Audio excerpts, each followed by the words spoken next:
Welcome to the need my YouTube channel. इस channel पे हम लोग मैथमेटिक्स को कवर कर रहे हैं। क्लास 10 सीबीएसई बोर्ड के मैथमेटिक्स को कवर करते हुए हमने 12 चैप्टर कंप्लीट कर लिया है। अब आ रहे हैं हम लोग 13th चैप्टर पे।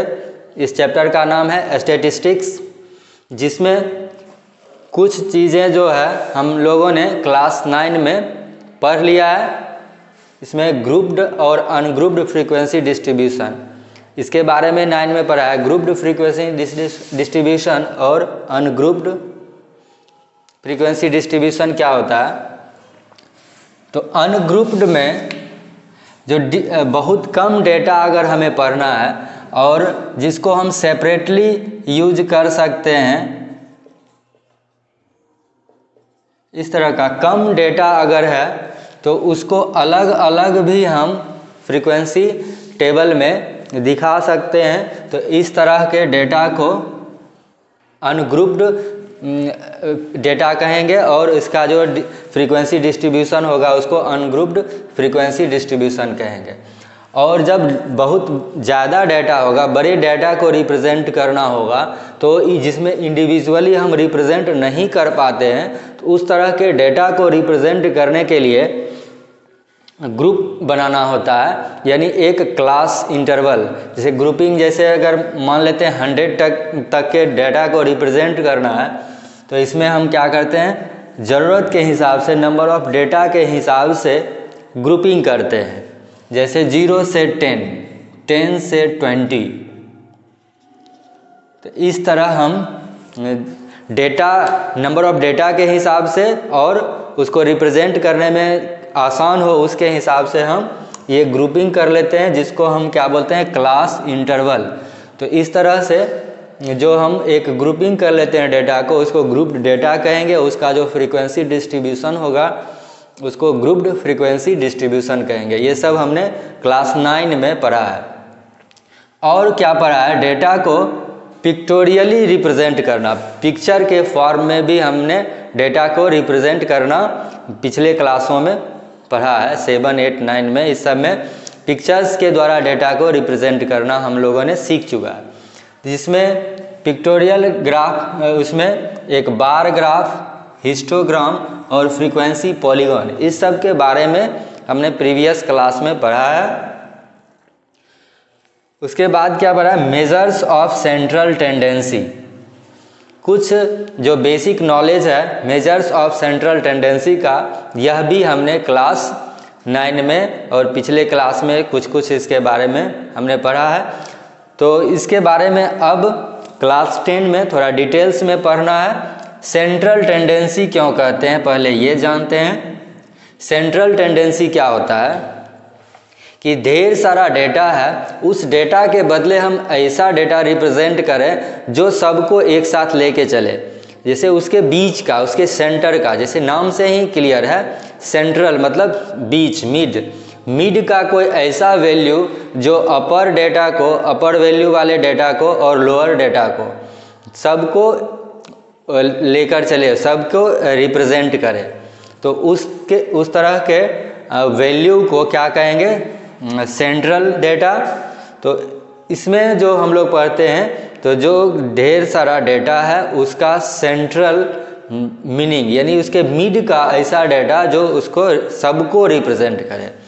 तो सेंट्रल टेंडेंसी के अंदर हम मीन, मीडियन और मोड को पढ़ेंगे।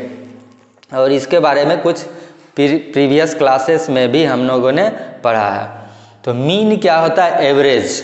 एवरेज का मतलब हो गया total data by number of data, sum of data by number of data, ये क्या हो गया, मीन। मीडियन क्या हो गया, मिडिल मोस्ट डेटा। अगर हम असेंडिंग या डिसेंडिंग ऑर्डर में डेटा को रिप्रेजेंट कर लेते हैं और उसके बीच में जो डेटा होगा तो उसको हम मीडियन कहेंगे। और मोड क्या होगा, जिसका मैक्सिमम फ्रीक्वेंसी होगा। ठीक है, मीन हो गया एवरेज, मीडियन हो गया मिडिल मोस्ट डेटा,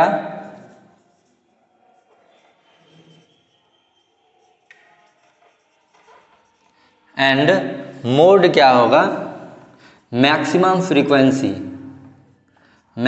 फ्रीक्वेंसी वाला डेटा।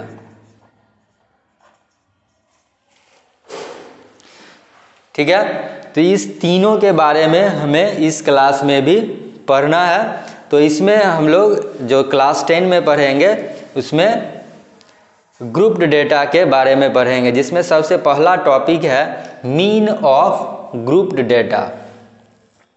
ठीक है, मीन ऑफ ग्रुप्ड डेटा निकालने का 3 फॉर्मूला हम लोग को पढ़ना है। तो इसमें जो सिंपल फॉर्मूला है उसको हम यहाँ पर एक बार देख लेते हैं। अगर मीन निकालना होगा तो मीन को x बार से रिप्रेजेंट करते हैं, और ये मीन इक्वल टू क्या होगा, xi fi, या इसको हम x1 f1 plus x2 f2 plus जितना भी ये डेटा रहेगा उसका फ्रीक्वेंसी से मल्टीप्लाई कर लेंगे, और नीचे में क्या करेंगे f1 plus f2 plus f3, इस तरह से जितना भी फ्रीक्वेंसी होगा यानी टोटल फ्रीक्वेंसी, और यहाँ पर सम ऑफ टोटल डेटा। तो इसी को हम शॉर्ट में लिख सकते हैं summation of fi xi upon summation of fi, sigma fi xi by sigma fi। तो इस तरह से हम इस फॉर्मूला का यूज़ करके किसी भी डेटा का मीन निकाल सकते हैं। तो इसमें जो 3 मेथड है उसको हम लोग सबसे पहले जो डायरेक्ट मेथड है, इस तरह का फॉर्मूला हम डायरेक्ट मेथड में यूज़ करते हैं। तो डायरेक्ट मेथड को समझते हैं, फिर उससे रिलेटेड क्वेश्चन सॉल्व करेंगे, फिर दूसरा मेथड जो है उसको देखते हैं। यहाँ पर इंट्रोडक्शन तो हमने बता दिया है, अलग अलग जो इसमें स्टैटिक्स में टर्म्स यूज हो रहा है, और बहुत सारे चीज़ को हम प्रीवियस क्लास में पढ़ चुके हैं। यहाँ पर एक एग्जांपल से हम लोग समझते हैं इसको, मीन को फाइंड आउट करना। इसमें जो हम मीन फाइंड आउट करेंगे, इसमें डिस्क्रीट डेटा है, सब डेटा क्या है, अलग अलग है, अनग्रुप्ड है। तो इससे रिलेटेड ये क्वेश्चन है जिसमें 30 स्टूडेंट्स के मार्क्स को दिखाया गया है, और इन सारे स्टूडेंट्स का मीन मार्क्स क्या होगा, यानी एवरेज मार्क्स क्या होगा, ये हमें फाइंड आउट करना है। जो मार्क्स ऑब्टेंड है उसको xi से रिप्रेजेंट किया, नंबर ऑफ स्टूडेंट्स को fi से, और इसके प्रोडक्ट को fi xi से डिनोट कर दिया।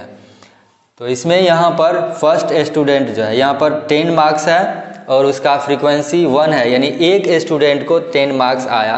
तो इसको मल्टीप्लाई करेंगे तो 10 इंटू 1 क्या हो जाएगा, 10। उसके बाद फिर 20 इंटू 1 क्या हो जाएगा, 20। इस तरह से हर एक डेटा को हम मल्टीप्लाई कर लेंगे। 36 इंटू 3 108, 40 इंटू 4 160, 50 इंटू 3 150, फिर 56 इंटू 2 112, फिर ये हो जाएगा 60 इंटू 4 240, 70 इंटू 4 280, फिर 72 इंटू 1 72, 80 इंटू 1 80, उसके बाद 88 इंटू 2 176, 92 इंटू 3 276, और 95 इंटू 1 95।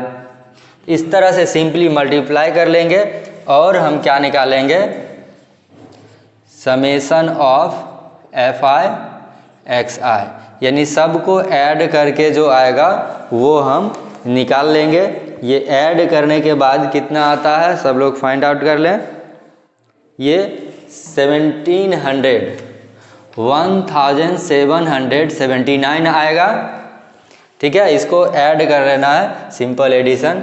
और उसके बाद क्या फाइंड आउट करना है, समेशन ऑफ FI, ये कितना होगा? तो 30 स्टूडेंट बुक में ही दिया हुआ है, अगर ये नहीं दिया रहता तो इसको हम ऐड करते, तो समेशन ऑफ FI क्या हो जाएगा? 30, और तब मीन क्या हो जाएगा?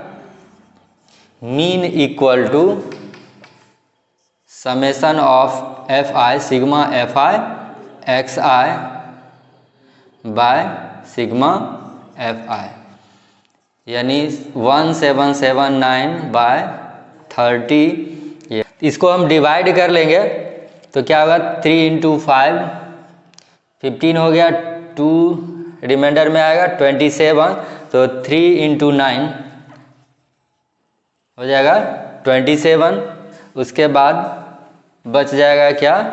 9, तो 59.3, ये पूरा लगभग पूरा कट जाएगा। तो अब ध्यान से हमको इसको डिवाइड करना है और जो भी कैलकुलेशन करना है ध्यान से करेंगे तो आसानी से पूरा क्वेश्चन सॉल्व हो जाएगा। और ये सिंपल क्वेश्चन है, इस तरह के क्वेश्चन में एक तरह से हम ये कहेंगे कि एग्ज़ाम में ये क्वेश्चन आ गया तो हमारा मार्क्स फिक्स हो गया, तो आसानी से इस क्वेश्चन को सॉल्व कर सकते हैं। अभी जो हमने क्वेश्चन सॉल्व किया इसमें क्या था? सभी डेटा डिस्क्रीट था, अलग अलग था, अनग्रुप्ड डेटा। तो इसके लिए क्या करना पड़ा? हर एक डेटा को, जो भी इंडिविजुअल डेटा था उसको फ्रीक्वेंसी के साथ मल्टीप्लाई करके ऐड करना पड़ा। तो कुछ कम डेटा था इसलिए हमने उसको सॉल्व कर भी लिया। अगर और ज़्यादा डेटा होता तो इस तरह से इंडिविजुअल अनग्रुप्ड डेटा को सॉल्व करना बहुत ही टफ हो जाता।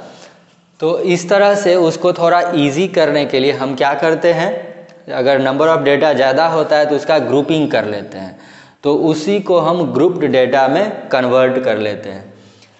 तो जो हमारे पास प्रीवियस क्वेश्चन में डेटा था उसी को हमने यहाँ पर ग्रुप्ड में अरेंज कर लिया है। तो इसको हमने 10 से 25 फर्स्ट जो क्लास इंटरवल हमने लिया, इसको जब ग्रुपिंग कर लेते हैं तो उसको एक जो इंटरवल बनता है, एक रेंज बनता है डेटा का, उसको हम क्लास इंटरवल कहते हैं। ठीक है, तो यहाँ से ये 10 से 25 ये हमारा फर्स्ट क्लास हो गया, उसका इंटरवल, जिसका फ्रीक्वेंसी यानी नंबर ऑफ स्टूडेंट 2 हो गया, यानी 10 से 25 मार्क्स लाने वाला स्टूडेंट कितना है? 2। उसी तरह से 25 से 40 3, 40 से 45 7, 50 से 70 6, 70 से 85 6, 85 से 100, इसमें भी हो जाएगा 6। जो पहले जो अलग अलग एक इंडिविजुअल मार्क्स था उसके लिए फ्रीक्वेंसी लिखा था, यहाँ पर हमने एक रेंज ले लिया, एक क्लास ले लिया, एक ग्रुपिंग कर दिया, उस ग्रुप में नंबर ऑफ स्टूडेंट्स को दिखाया इस तरह से। तो ये हमें उसी प्रीवियस क्वेश्चन को इस फॉर्म में लिख सकते हैं। अब इसका जो हम सॉल्यूशन निकालेंगे तो इसके लिए सबसे पहले क्या करना होगा? क्लास मार्क निकालना होगा। क्लास मार्क क्या होता है? इसको हम बोलते हैं लोअर लिमिट, इसको बोलते हैं अपर लिमिट। तो लोअर लिमिट और अपर लिमिट दोनों को ऐड कर देते हैं और बाय 2 कर देते हैं, लोअर प्लस अपर बाय 2। इस तरह से हम ये क्लास मार्क फाइंड आउट करेंगे।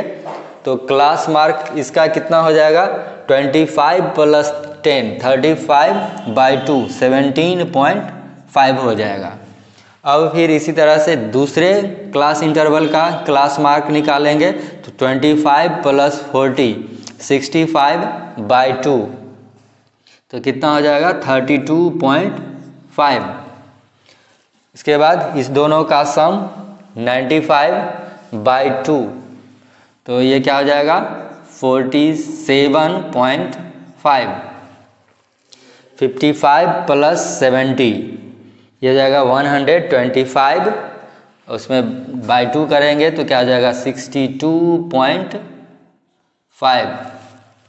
फिर 70 प्लस 85 155, इसका हाफ करेंगे तो 77.5। अगेन 100 प्लस 85 185 और इसका हाफ हो जाएगा 92.5। अब क्या करना है, इसको हमें मल्टीप्लाई करना है। तो क्लास मार्क को हमने यहाँ पर xi मान लिया। जब इंडिविजुअल डेटा था तो उसी को xi मानते थे, लेकिन जब ग्रुप्ड डेटा होगा तो हम क्या करेंगे, उसका मिड वैल्यू, जो क्लास इंटरवल है उसका मिड वैल्यू यानी क्लास मार्क निकालेंगे और उसको xi मानेंगे। ठीक है। अब fi xi यानी इस दोनों को मल्टीप्लाई करना है।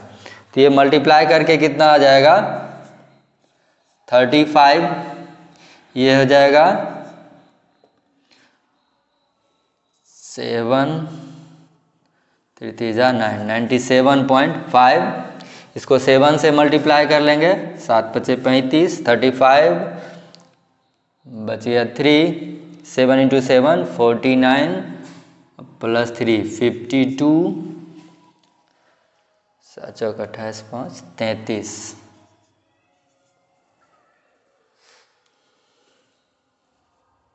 7 5 35 5 बाकी 3 7 7 49 3 52, 52 हो गया प्लस ये 332.5। इसको 6 से फिर मल्टीप्लाई करेंगे तो 6 × 5 30, 6 × 2 12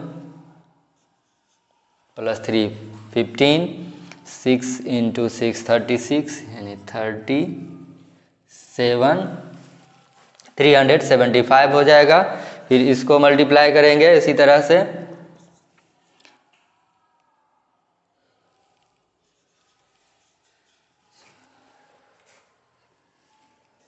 $465 आ जाएगा। फिर 6 से इसको मल्टीप्लाई करेंगे,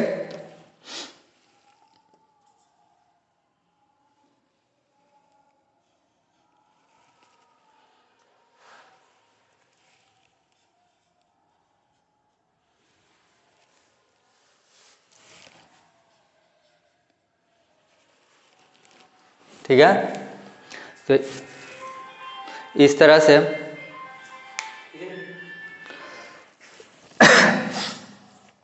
तो इसको हम टोटल फाइंड आउट कर लेंगे। यहाँ पर सिग्मा fi ये हो जाएगा 30 और यहाँ पर क्या लिखेंगे, सिग्मा fi xi, यानी इस सब को हम ऐड कर लेंगे तो क्या आ जाएगा, 5 1 6 7 13 2 15 5 20 25 5 30 0 बाकी 3 3 6 9 15 3 18 7 25 6 31 5 3 5 8 4 12 1860 ये लगभग आ जाएगा। ठीक है। अब उसके बाद हम क्या करेंगे, xi equal to sigma fi xi by, तो ये 1860/30, तो इसको हम डिवाइड कर लेंगे, ये लगभग ये 62 इसका आंसर आ जाएगा। तो इस तरह से हम जो लार्ज डेटा होगा उसको ग्रुप डेटा में कन्वर्ट करके और डायरेक्ट मेथड से हम इस तरह से आंसर कैलकुलेट कर सकते हैं। अभी हमने जो क्वेश्चन सॉल्व किया, फर्स्ट में डायरेक्ट जो अनग्रुप्ड डेटा था उसको सॉल्व किया, इंडिविजुअल डेटा का फ्रीक्वेंसी दिया हुआ था उसके हेल्प से। फिर जो दूसरा मेथड हमने पढ़ा, जो दूसरा तरीका, उसमें हमने क्या किया था, ग्रुपिंग कर लिया था। ग्रुपिंग करने के बाद उसमें डायरेक्ट मेथड अप्लाई किया। डायरेक्ट मेथड से हमने क्वेश्चन को सॉल्व कर लिया। डायरेक्ट मेथड में क्या करना था, जो क्लास इंटरवल है उसका क्लास मार्क निकाले और उसको xi मान लिए और fi xi निकाल के, यानी दोनों को मल्टीप्लाई करके उसका सम हमने फाइंड आउट कर लिया और डायरेक्ट टोटल फ्रीक्वेंसी से डिवाइड कर दिया। तो उसमें थोड़ा सा हमने जैसे देखा कि कैलकुलेशन बड़ा हो रहा है। अगर उसमें हम एज्यूम्ड मीन मेथड लगाएं तो कैलकुलेशन थोड़ा इजी हो जाता है।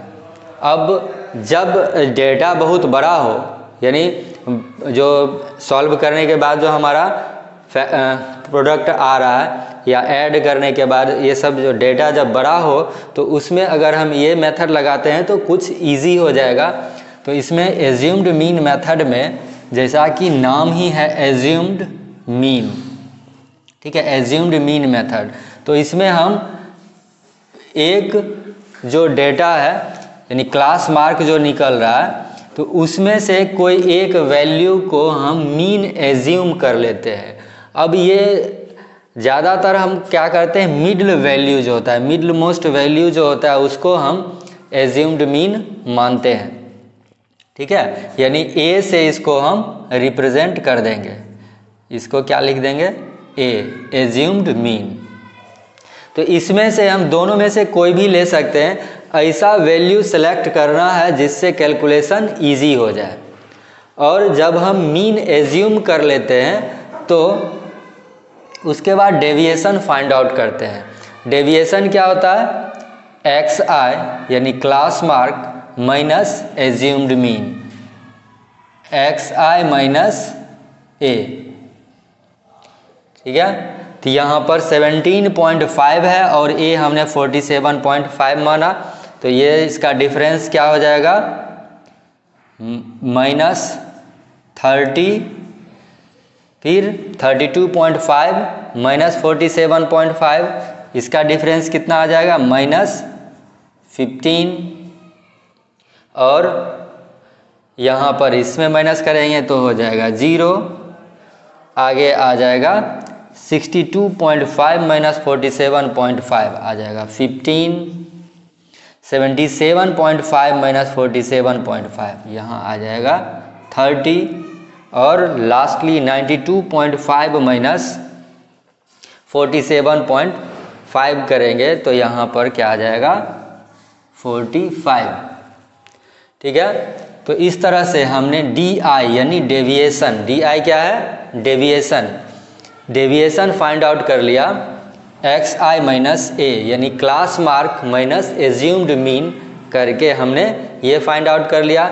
इसके बाद क्या करना है, फ्रीक्वेंसी से इसको मल्टीप्लाई करना है। जो हमारा फ्रीक्वेंसी है इससे मल्टीप्लाई कर लेंगे, यानी एफ आई डी आई निकालेंगे। तो -30 इंटू 2 -60, 3 इंटू -15 -45, 0 से मल्टीप्लाई करेंगे 0, 15 इंटू 6 90, 30 इंटू 6 180, और 45 इंटू 6 270। तो इस तरह से देखा होगा आपने, प्रीवियस जो क्वेश्चन था उसमें मल्टीप्लाई करने में टाइम लग रहा था, लेकिन इसमें इजीली हम मल्टीप्लाई कर पाते हैं। अब क्या करेंगे, जो निगेटिव में है उसको एक साथ कर लेंगे, पॉजिटिव वाले को एक साथ कर लेंगे और समेशन निकाल लेंगे, यानी सिग्मा एफ आई डी आई, ठीक है। सिग्मा एफ आई डी आई क्या हो जाएगा, 180 प्लस 90 270, 270 प्लस 270 540, 540 में हम 105 माइनस कर देंगे तो क्या हो जाएगा 435। तो यहाँ आप देख रहे होंगे कि कैलकुलेशन कितना फास्ट हो रहा है, ठीक है। पिछले जो क्वेश्चन को सॉल्व किया उसमें टाइम लग रहा था, इसमें बहुत इजीली ये सॉल्व हो गया। 435 आया। यहाँ पर फिर हम क्या निकालेंगे, सिग्मा एफ आई जो कि गिवन है 30, यहाँ से ऐड करके भी देख सकते हैं। 3 टाइम्स 6 है 18, 7 25, 3 28, 2 30। वैसे क्वेश्चन में गिवन ही है तो डायरेक्ट ये एफ आई निकल जाएगा। अब मीन निकालने के लिए क्या करेंगे, X I equal to A plus sigma F I D I by sigma F I. A हमारा कितना है 47.5, 47.5 प्लस क्या कर लेंगे 435/30, इसको कैलकुलेट करेंगे 47.5 प्लस 3 से डिवाइड कर लेते हैं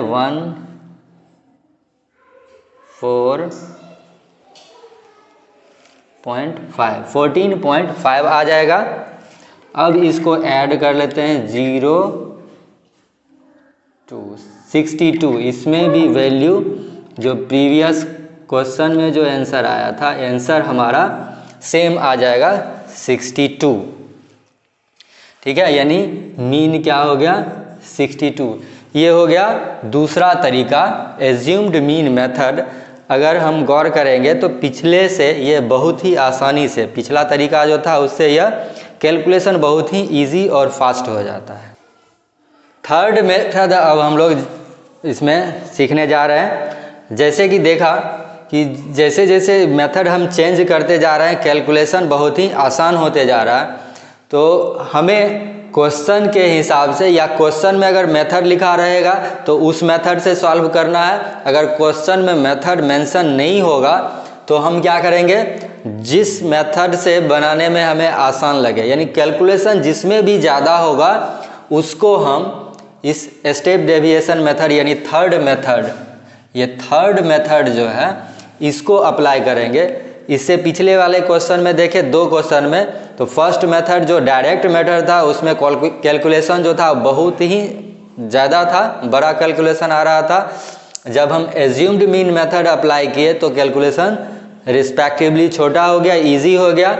और अगर हम स्टेप डेविएशन मेथड अप्लाई करते हैं तो और ही आसान हो जाएगा, सबसे इजी कैलकुलेशन बहुत फास्ट कर सकते हैं, इसमें गलत होने की संभावना बहुत कम हो जाता है, ठीक है। तो इसमें गौर क्या करना है, तो प्रीवियस क्वेश्चन में जैसे हमने डेविएशन फाइंड आउट किया था वहाँ तक तो प्रोसेस हमारा सेम होगा। डेविएशन फाइंड आउट करने के बाद हमें क्या करना है, UI निकालना है, ठीक है। UI क्या होगा, DI/H, जो डेविएशन हमने फाइंड आउट किया है उसमें H से डिवाइड करेंगे।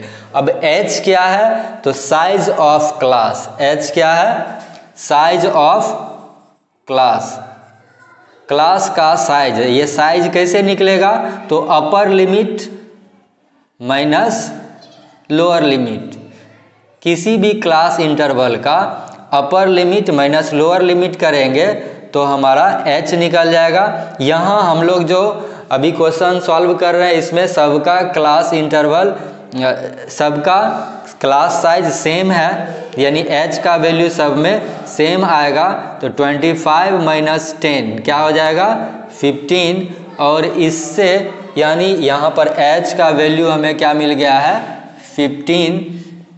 तो DI/H करेंगे, यानी सब को 15 से डिवाइड कर लेंगे। तो यहाँ पर 15 से डिवाइड करने से क्या मिलेगा, -2, यहाँ पर मिलेगा -1, यहाँ 0, 1, 2 एंड 3। अब हम देख रहे हैं कि बहुत ही छोटी संख्या, एकदम बहुत ही इजी हो जाएगा कैलकुलेशन। अब हमें फिर ये जो UI आया इसको फ्रीक्वेंसी से मल्टीप्लाई करना है। तो 2 × -2 क्या हो जाएगा -4, 3 × -1 -3, 7 × 0 ये 0 हो गया, 6 × 1 6, 6 × 2 12, 6 × 3 18। कितना फास्टली हम कैलकुलेशन यहाँ पर कर पाते हैं। तो स्टेप डेविएशन मेथड अगर अप्लाई करते हैं तो सिर्फ ये फॉर्मूला हमें ध्यान रखना होगा डेविएशन फाइंड आउट करने का, फिर UI फाइंड आउट करने का। इस फॉर्मूला को सिर्फ ध्यान में रखेंगे, एकदम कैलकुलेशन इजी हो जाएगा, गलत होने की संभावना बहुत ही कम है। यानी एग्ज़ाम में ये समझ लीजिए कि 5 मार्क्स लगभग रखा हुआ है। जो क्वेश्चन आ गया तो ध्यान से इसको सॉल्व कर लेंगे, आसानी से ये इसमें नंबर मिल जाएगा। अब हम इसको ऐड करते हैं, यानी फिर यहाँ पर क्या निकालेंगे, सिग्मा FI/UI, ये इक्वल टू क्या हो जाएगा 18 36, 36 में -7 कर देंगे तो हो जाएगा 29। ठीक है, अब हमें क्या करना है, यहाँ पर सिग्मा FI निकालना है, तो ये है 30। ठीक है, अब मीन इक्वल टू क्या हो जाएगा, ये फॉर्मूला को ध्यान में रखना है, A + H into sigma FI/UI bye sigma FI। तो A कितना था 47.5 इंटू 15, H का वैल्यू कितना आया है 15 इंटू सिग्मा FI/UI क्या आया 29 और FI कितना है 30। तो यहाँ पर देख रहे हैं एकदम बिल्कुल इजी हो जाता है कैलकुलेशन। 29/2 आ गया 47.5 प्लस 15 इंटू 29/30, 15 से ये कैंसिल हो गया, 29/2 आया, इसको डिवाइड कर लेंगे तो 47.5 प्लस 29/2 क्या आ जाएगा 14.5, और फिर से इसको हम ऐड करेंगे तो क्या आ जाएगा 62। तो इस तरह से हमने 3 मेथड्स पढ़ लिया, डायरेक्ट मेथड, उसके बाद एज्यूम्ड मीन मेथड और स्टेप डेविएशन मेथड। हमने तीनों में एक ही एग्जाम्पल, और स्टार्टिंग में जो एक क्वेश्चन था जिसमें अनग्रुप्ड डेटा था उसमें भी सेम क्वेश्चन लिया, यानी चारों तरह से जो हमने क्वेश्चन को सॉल्व किया उसमें सेम क्वेश्चन इसलिए रखा कि ताकि आप लोग देख सकें कि उसमें कैलकुलेशन कितना इजी होता है, कंपैरिजन कर सकें कि कौन सा मेथड ज़्यादा आसान लग रहा है। तो 4 तरह से हमने क्वेश्चन को सॉल्व किया, ग्रुप्ड डेटा को 3 तरह से सॉल्व किया, जिसमें ये स्टेप डेविएशन मेथड अप्लाई करने के बाद कैलकुलेशन एकदम फास्ट इजी हो जाता है, गलत होने की संभावना बिल्कुल कम हो जाती है। तो सिर्फ इसमें जो फॉर्मूलाज है इसको ध्यान में रखना है। तो आप लोग का अब ये काम हो गया कि इसको 1-2 बार वीडियो को देख के इससे रिलेटेड क्वेश्चंस को सॉल्व करें, एक्सरसाइज का क्वेश्चन या एग्जाम्पल का क्वेश्चन और भी क्वेश्चन मिलता है उसको सॉल्व करें, और जो भी प्रॉब्लम होता है उसको कमेंट में मेंशन करें। ठीक है, आपको अगर यह वीडियो पसंद आया तो इसको लाइक करें, दोस्तों के बीच ज़्यादा से ज़्यादा शेयर करें, और मिलते हैं नेक्स्ट वीडियो में जिसमें हम अगले टॉपिक के बारे में पढ़ेंगे। थैंक यू, जय हिंद, जय भारत।